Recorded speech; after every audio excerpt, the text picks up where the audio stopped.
आज तक रेडियो सुनता है सारा जहां।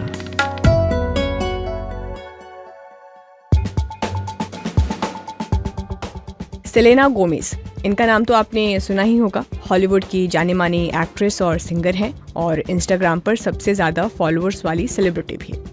कुछ महीने पहले उनकी काफ़ी तारीफ हुई थी।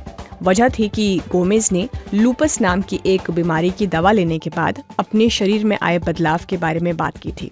आज हेलो डॉक्टर में हम इसी बीमारी पर बात करेंगे, क्योंकि ये एक ऐसी बीमारी है जिसके बारे में लोगों को बहुत कम पता है। अगर आसान शब्दों में मैं आपको बताऊं तो एक लाइन का आंसर ये है कि लूपस एक ऑटो इम्यून बीमारी है जो तब होती है जब शरीर का इम्यून सिस्टम आपके अपने टिश्यू और अंगों पर यानी ऑर्गन्स पर हमला करने लगता है। जब ये पता चलता है इसके बारे में तब बहुत देर हो जाती है। बीमारी गंभीर तो है, लेकिन साथ में इसके जो साइड इफेक्ट्स हैं उससे भी डील करना लोगों के लिए मुश्किल होता है। तो वापस सेलेना गोमेज पर आते हैं। पिछले महीने इसकी दवा लेने की वजह से गोमेज के शरीर में कई बदलाव दिखे और लोगों ने इसे लेकर भद्दे कमेंट किए। इसके बाद उन्होंने लूपस और इससे उनके शरीर में दिखने वाले बदलावों के बारे में खुलकर बात की, जिसकी ही तारीफ हो रही थी। हर साल 10 मई को वर्ल्ड लूपस डे मनाया जाता है। कई तरह के कैंपेन प्रोग्राम ऑर्गेनाइज किए जाते हैं ताकि लोग इसके बारे में और ज़्यादा अवेयर हो सके।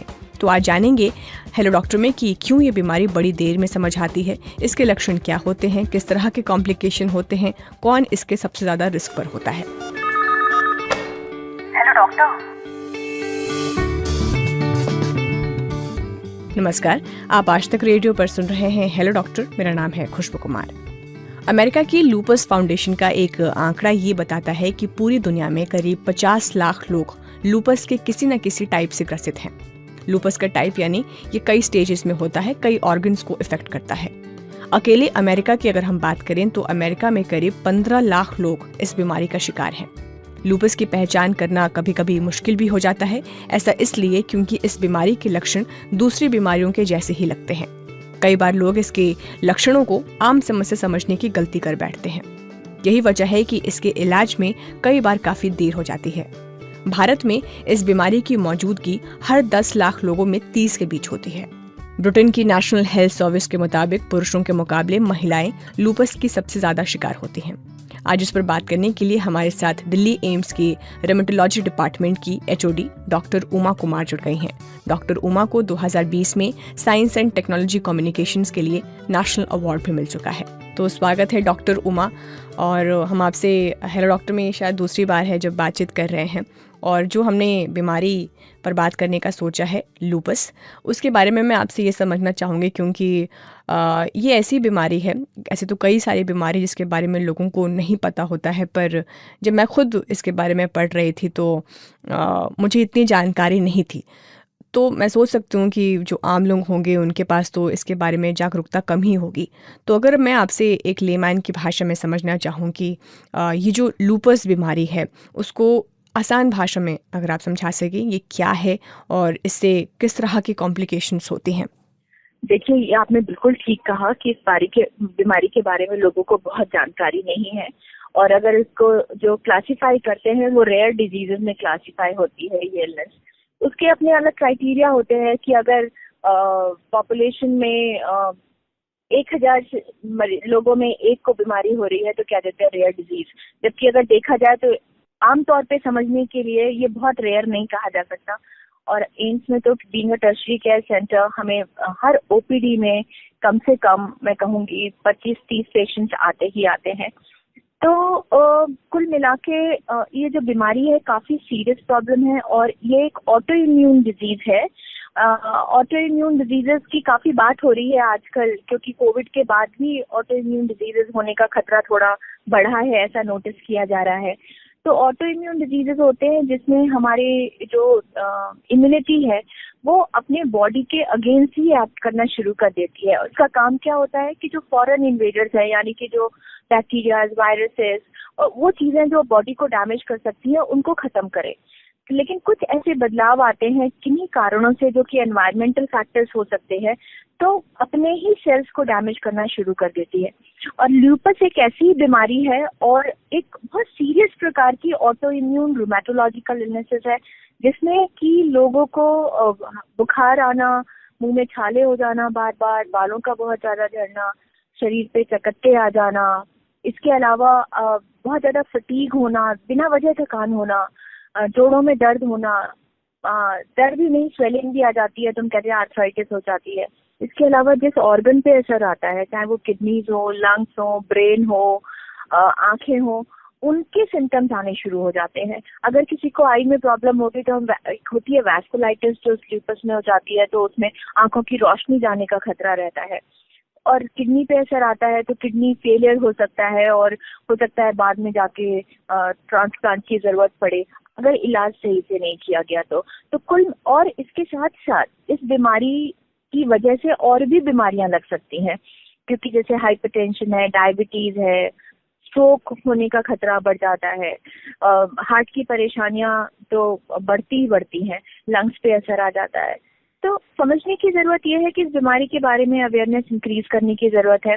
और जैसे कि जानते हैं आपकी जो 10 मई है उसको वर्ल्ड ल्यूपस डे के रूप में मनाया जाता है, यही सोच के मनाया जाता है कि इस बीमारी के बारे में जानकारी बहुत ज्यादा लोगों तक पहुंच सके, फिजिशियंस तक पहुंच सके, यानी कि डॉक्टर्स तक भी पहुंच सके, और इसके अलावा जो पॉलिसी मेकर्स हैं वो भी और ध्यान दे सके। एक चीज़ ये कि आपने अभी जब बातचीत की तो इस दौरान आपने कुछ सिम्टम्स के बारे में ज़िक्र किया, तो आम आदमी तो यही सोचेगा इस सिम्टम्स को सुनकर कि ये तो कोई भी बीमारी की जैसी ही है, तो फिर ये इतना सीरियस क्यों है। और जैसे मैं इसके बारे में पढ़ भी रही थी कि इस बीमारी को लेकर एक कन्फ्यूजन सबसे बड़ा यही है कि इसके लक्षण बाकी बीमारियों की तरह ही लगते हैं, तो क्यों ये कन्फ्यूजन रहता है और इसका डायग्नोसिस कितना डिफ़िकल्ट है? देखिए, ऐसा है कि जो ये बीमारी है उसके लक्षण कोई बहुत अनोखे नहीं होते, बहुत ही कॉमन सिम्टम्स होते हैं जो कि मैंने बताया। और ये बीमारी बहुत सारी बीमारियों को मिमिक कर सकती है, जैसे कि कुछ वायरल इन्फेक्शंस हैं वो इस तरह के लक्षण के साथ आ सकते हैं, कुछ मैलिग्नेंसीज हैं वो इस लक्षण के साथ प्रेजेंट कर सकती है। तो होता यह है कि जो ऑटो इम्यून डिजीजेज हैं, चाहे वो कोई भी हुआ, उसमें that becomes a diagnosis of exclusion, क्योंकि इस बीमारी में बहुत सारे डायग्नोस्टिक वो नहीं होते टेस्ट। जो टेस्ट होते हैं वो सरोगेट मार्कर्स होते हैं, यानी कि जो टेस्ट होते हैं उनको करने के बाद और मरीज में लक्षण आ रहे हैं तो दोनों को मिला के डायग्नोसिस करनी आसान हो जाती है। तो कुछ स्पेशलाइज्ड टेस्ट होते हैं जिनसे जो को डायग्नोज करने में मदद करते हैं। और दूसरी चीज ये है कि बहुत जरूरी है जानना कि लोग एएनए करवा के आ जाते हैं टेस्ट और सोचते हैं कि एएनए पॉजिटिव आ गया तो ल्यूपस की बीमारी हो गई। तो मैं यहाँ पे ये भी बताना चाहूंगी कि जो ये जो टेस्ट हैं वो बहुत सारे इलनेसेस में पॉजिटिव हो सकते हैं, यहाँ तक कि जो नॉर्मल लोग हैं उनमें भी पॉजिटिव आ सकते हैं टेस्ट, जिसको हम सब क्लिनिकल ऑटो इम्यूनिटी कह देते हैं। तो बहुत जरूरी है कि टेस्ट को लोग अपने आप इंटरप्रेट ना करें, और अगर किसी प्रकार के लक्षण आ रहे हैं तो जरूर डॉक्टर को कंसल्ट करें। और एडवाइजेबल ये है कि अगर रूमेटोलॉजिस्ट अवेलेबल है उनके पास जाए, और अगर वो नहीं है तो फिजिशियन के पास जाए। और इसमें डॉक्टर रोमा, क्यों जो ये लूपस की बीमारी है वो पुरुषों के मुकाबले महिलाओं में सबसे ज़्यादा पाई जाती है? जैसे कि मैंने अभी जिक्र भी किया कि ब्रिटेन की जो हेल्थ सर्विस है उनका भी ये जो आंकड़ा है वो ये कहता है कि महिलाएं सबसे ज़्यादा रिस्क पर हैं। वो क्यों होता है? और दूसरा इसी के साथ एक सवाल ये भी कि बाकी और कौन कौन से एज ग्रुप हैं जो ज़्यादा रिस्क पर रहते हैं? देखिए, जो ऑटो इम्यून इलनेसेस हैं इन जनरल वो सारे फीमेल्स में ज़्यादा कॉमन होती है। उसके बहुत सारे वजह होते हैं, कुछ जेनेटिक प्रीडिस्पोजिशन उनकी होती है, जो हमारे इम्यूनिटी के जो जीन्स हैं वो एक्स क्रोमोसोम पे होते हैं। दूसरा जो हार्मोनल फैक्टर्स है विमेन में वो कंट्रीब्यूट करते हैं, तो विमेन में ज़्यादा कॉमन होती है। और रिप्रोडक्टिव एज ग्रुप में, यानी कि 15 साल से 45 साल के बीच में इसकी जो प्रेवलेंस है ज़्यादा देखी जाती है। लेकिन ऐसा नहीं है कि ये मेल्स में नहीं होती, मेल्स में भी ल्यूपस की बीमारी होती है। और जहाँ तक बात है उम्र की, वैसे ये बीमारी किसी भी उम्र में हो सकती है, नवजात शिशु से लेकर और कोई 90-100 इयर्स का पर्सन हो। लेकिन जो इसकी ऑकरेंस है, जो फ्रीक्वेंसी ऑफ ऑकरेंस है वो वेरी करती है एज पर एज। और दूसरा ये है कि मदर में अगर ल्यूपस की बीमारी होती है तो जो ऑटो एंटीबॉडीज होते हैं वो प्लेसेंटा को क्रॉस करके बच्चे तक पहुंचकर बच्चे को भी नुकसान पहुंचाते हैं, जिसे एक कंडीशन होती है न्यूनेटल ल्यूपस, जिसमें तुरंत बर्थ के बाद बच्चे को रैशेस वगैरह आने शुरू हो जाते हैं और माइल्ड सिम्टम्स हो सकते हैं, प्लेटलेट्स वगैरह थोड़े कम हो सकते हैं। तो उसे न्यूनेटल ल्यूपस कह देते हैं। लेकिन ज्यादातर ये देखा गया है कि जब ये ऑटो एंटीबॉडीज बेबी के सर्कुलेशन से बाहर हो जाते हैं 6 से 9 महीने के अंदर, तो ये कंडीशन पूरी तरह कवर हो जाती है। और अगर हार्ट पे परेशानी आ गई है, कुछ कंडक्शन ब्लॉक्स हो जाते हैं जिसमें बेबी की जो फीचर्स है, जो बॉर्न भी नहीं हुआ बेबी, उसका हार्ट जो है उसकी धड़कन रुकने लगती है। तो और कभी कभी परमानेंट में कंप्लीट हार्ट ब्लॉक भी हो जाता है। तो उन सिचुएशंस पे पेसिंग की जरूरत पड़ती है लेटर ऑन। तो कुल मिलाकर देखा जाए तो ये किसी भी उम्र में हो सकती है, किसी को भी हो सकती है, और किसी भी वजह से हो सकती है। सारे जो फैक्टर्स हैं किस वजह से ये बीमारी होती है, दे आर नॉट नोन। जिनमें जेनेटिक प्रीडिस्पोजिशन होता है उनमें अगर कुछ एनवायरमेंटल फैक्टर्स मिले, जैसे कह देते हैं स्मोकिंग है, एयर पोल्यूशन है, पेस्टिसाइड्स है, कुछ ड्रग्स है, कुछ दवाइयाँ भी ल्यूपस कर सकती है, और रिकरेंट वायरल इन्फेक्शन हैं। ये सब देखा गया है कि ल्यूपस की बीमारी को प्रीडिस्पोज करते हैं। इवन सनलाइट जो है वो फ्लेयर लाती है। जो ल्यूपस के मरीज हैं अगर वो धूप से एक्सपोज होते हैं तो उनमें ये फ्लेयर लाती है। और जब आप ये सब सारे लक्षण महसूस कर रहे हों और ये सारे लक्षण एक बार में सुनकर और देखकर यही लगे कि ये तो आम बीमारी जैसे ही है, कोई और बीमारी हो सकती है, तो कैसे इस कंफ्यूजन को क्लियर करें? When to see a doctor जब इस पर डाउट हो? ज़रूरी तो नहीं है कि इस तरह के लक्षण हैं तो लूपस ही होगा, तो डॉक्टर के पास कब जाना चाहिए? देखिए, पेशेंट के लिए डायग्नोज करना कि उनको ल्यूपस हो गया है वेरी वेरी डिफिकल्ट। उनको खुद सेल्फ डायग्नोसिस नहीं करनी चाहिए। और जैसा कि मैंने बताया, अगर किसी को बुखार आ रहा है, अगर 1-2 दिन बुखार आया, 3 दिन आया, तो नहीं ल्यूपस समझना शुरू कर देना चाहिए। या फिर मुंह में छाले होने लगे, बाल झड़ने लगे, क्योंकि जैसे कि आपने शुरू में भी कहा ये बहुत कॉमन सिम्टम्स है। लेकिन अगर किसी को रिकरेंट फीवर आ रहा है, मुंह में छाले हो रहे हैं बार बार, बाल बहुत ज्यादा झड़ रहे हैं, शरीर पे चकत्ते आ रहे हैं, बहुत ज्यादा फटीग हो रहा है, जोड़ों में दर्द हो रहा है, इस तरह के जो लक्षण आ रहे, और जोड़ों में स्टिफनेस रह रही है, और चेस्ट में पेन हो रहा है, तो इस तरह की कुछ सिम्टम। और हाँ, कभी कभी होता है कि हाथ जो है सफेद लाल नीले, ऐसे रेनॉल्ड्स फिनोमेना कह देते हैं, वो सिम्टम्स आने लगते हैं। आइस में ड्राइनेस के सिम्टम्स कभी कभी आ जाते हैं। तो अगर ऐसे लक्षण हो रहे हैं तो तुरंत ही डॉक्टर को कंसल्ट करना चाहिए। और थोड़ा बहुत अगर जॉइंट में पेन हो रहा है और ANA करा लिया और वो पॉजिटिव आ गया, तो खुद डायग्नोसिस ल्यूपस की नहीं करनी चाहिए। Let the doctor decide, but doctor को जरूर कंसल्ट करना चाहिए। तो अभी तक की बातचीत में डॉक्टर उमा, मैं इतना समझ पाई हूँ कि ये जो बीमारी है वो लाइक आपके हर ऑर्गन्स को, स्किन हो चाहे वो आपकी या हार्ट हो या आपका डाइजेस्टिव सिस्टम हो, सब पर अटैक करती है अगर ये सही टाइम पर डायग्नोस नहीं हुआ।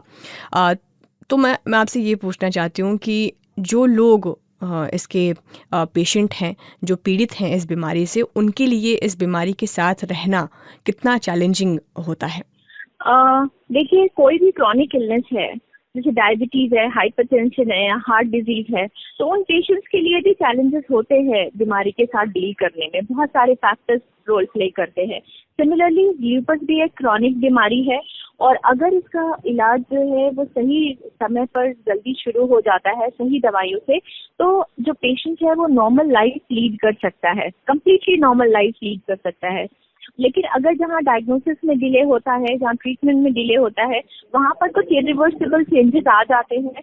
तो कंप्लीट रिकवरी होगी या पार्शियल रिकवरी होगी, वो उस पर डिपेंड करता है। लेकिन कुल मिला के मैं ये कह सकती हूँ कि आज के टाइम में इतनी इफेक्टिव मेडिसिन अवेलेबल है, तो अर्ली डायग्नोसिस एंड बिल्कुल अप्रोप्रिएट ट्रीटमेंट लेकर पेशेंट बिल्कुल नॉर्मल लाइफ लीड कर सकता है। जो दवाइयाँ हैं ल्यूपस की, वो ज़्यादातर लाइफ लॉन्ग चलती है, और इन दवाइयों के साथ इंटरमिटेंट मॉनिटरिंग की ज़रूरत होती है।